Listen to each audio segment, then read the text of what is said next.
So what's up mga guys, no nabot na diri sa tubod Lanao no. So diri ang Gaisano nila. Karon gitagad na nato ang owner sa motor. Balik ko ninyo. And then mga gar to be fast forward. Nakaabot na gyud diri sa Gaisano katuan siyang sudlon. So diara di ay ang unit katong atuan no. Plus diara ay andam ng bayad katon ning bayaran. So gisabay na tong owner sa motor no kay magpadidop sale daw ta karong adlaw para diretso na.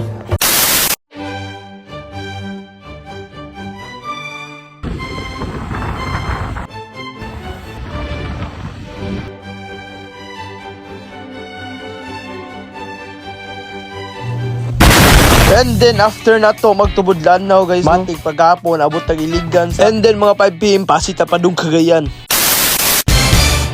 Hog diara paghapon padung na tag Lagindingan sa. And then sa Piot mga 1 hour no abot na Miguel Salvador City sa gabi na gyud. After sa mabang biyahe no sumukao si ko kay hasta nagikagutom sa.